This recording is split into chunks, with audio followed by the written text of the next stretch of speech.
Selamat datang saudara-saudari. Hari ini kita mau mendengar Lukas bab 17 tentang dosa. Yesus berkata kepada pengikut-pengikutnya, hal-hal yang menyebabkan orang berbuat dosa pasti ada. Tetapi malanglah orang yang menyebabkan hal-hal itu berlaku. Lebih baik jika batu kisaran diikat pada lehernya lalu dia dibuang ke dalam laut daripada dia menyebabkan salah seorang yang lemah imamnya berbuat dosa. Berwaspadalah. Jika saudara kamu berdosa, tegurlah dia. Jika dia bertaubat, ampunilah dia. Jika dia berdosa terhadap kamu 7 kali dalam sehari, dan tiap-tiap kali dia datang kepada kamu serta berkata, saya minta ampun, kamu harus mengampuninya. Ya, kita pun ada mendengar bila Peter tanya Yesus, berapa kali aku mesti mengampunkan saudara saya? Yesus berkata, 7 kali 70, iaitu 490 kali. Maukah kita menghitungnya? Dalam ayat sekarang, dia berkata, jika saudara kamu berdosa, tegurlah dia. Jika dia bertaubat, ampunilah dia.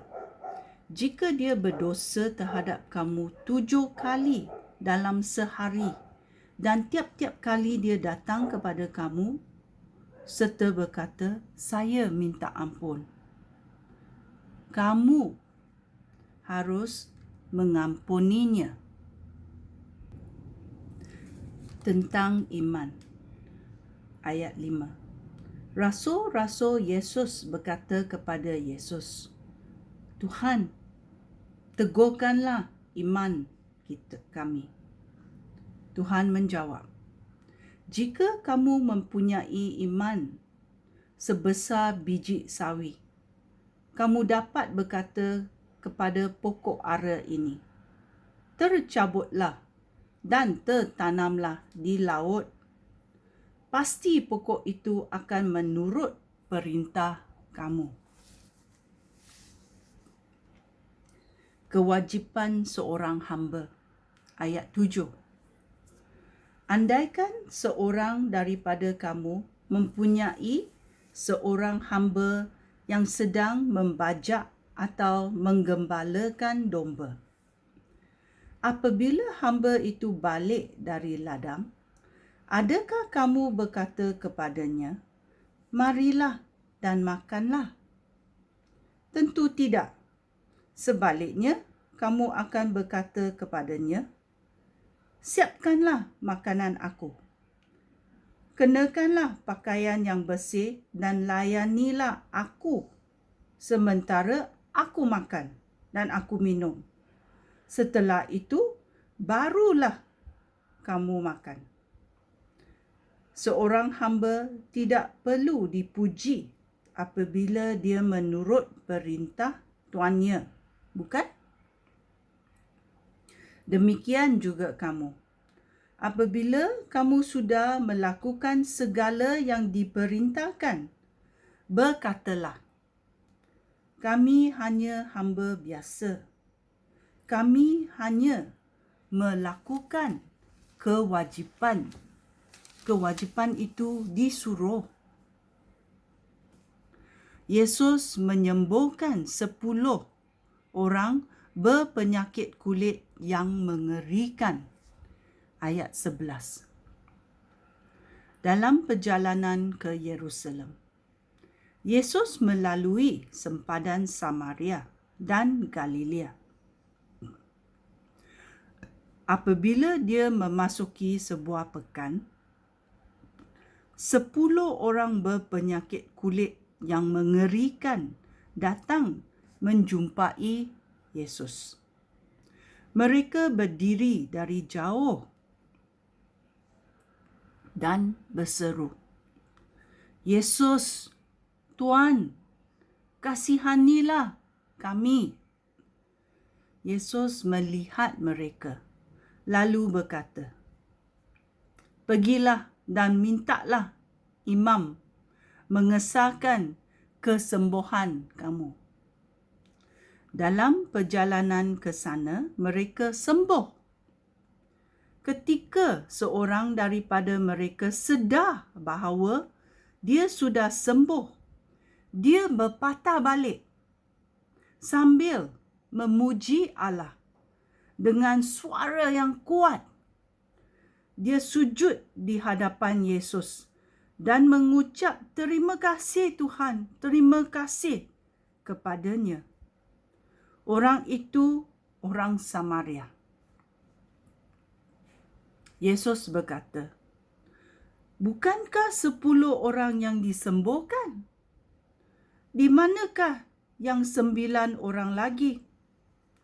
Mengapa orang bangsa asing ini sahaja yang kembali untuk bersyukur kepada Allah?"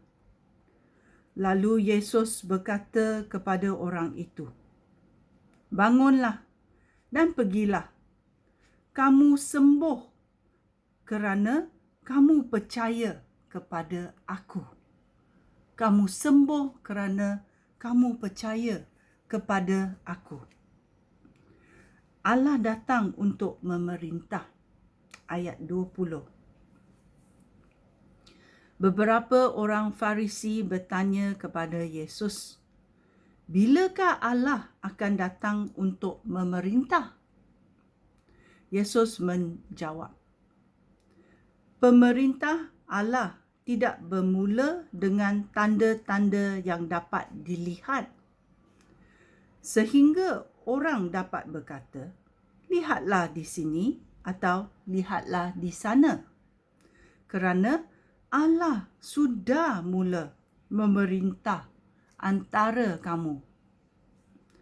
Setelah itu, Yesus berkata kepada pengikut-pengikutnya, "Masanya akan tiba apabila kamu berharap dapat melihat zaman Anak Manusia, tetapi kamu tidak dapat melihatnya.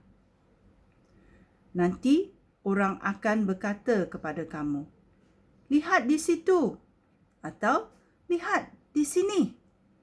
Jangan kamu keluar mencarinya. Sebagaimana kilat memancar di langit, lalu menerangi langit dari hujung ke hujung. Demikian juga keadaan Anak Manusia pada masa itu. Tetapi terlebih dahulu, dia mesti mengalami banyak penderitaan dan tidak diterima oleh orang zaman ini.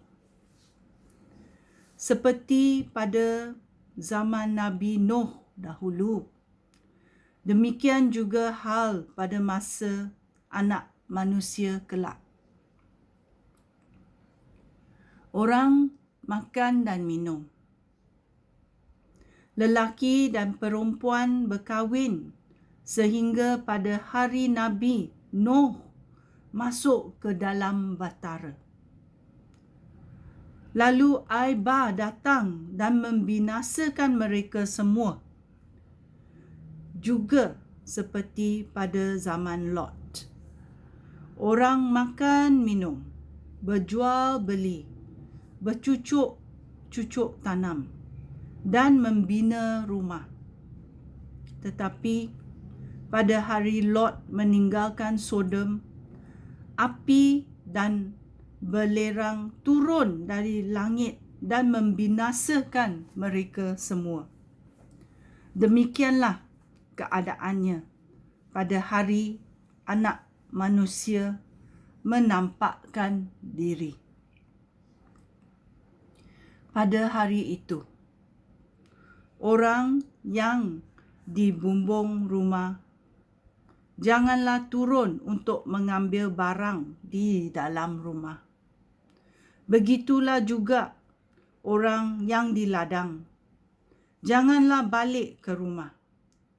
Ingatlah akan apa yang sudah berlaku terhadap isteri Lot. Sesiapa yang berusaha mempertahankan hidupnya akan kehilangan hidup yang sejati. Tetapi sesiapa yang mengorbankan hidupnya akan menyelamatkannya. Percayalah, pada malam itu, 2 orang sedang tidur di atas sebuah katil. Seorang akan dibawa dan seorang lagi ditinggalkan. 2 orang wanita sedang menggiling gandum. Seorang akan dibawa dan seorang lagi ditinggalkan. 2 orang lelaki sedang di ladang. Seorang akan dibawa dan seorang lagi ditinggalkan. Pengikut-pengikut Yesus bertanya, "Di mana ya Tuhan?" Yesus menjawab, "Di tempat ada bangkai. Di situ ada burung pemakan bangkai." Ya, ini adalah Lukas babak 17. Kita merenungnya dan mendengarnya. Apa maksud bila pengikut-pengikut Yesus bertanya, "Di mana ya Tuhan?" Yesus menjawab, "Di tempat ada bangkai, di situ ada burung pemakan bangkai." Ya, kita mesti tahu sikap-sikap orang yang percaya kepada Yesus dan sikap-sikap orang yang tidak percaya kepada Yesus. Apa amarannya dan apa pengikutnya mahu mendengarnya atau tidak. Sekian, terima kasih. Shalom.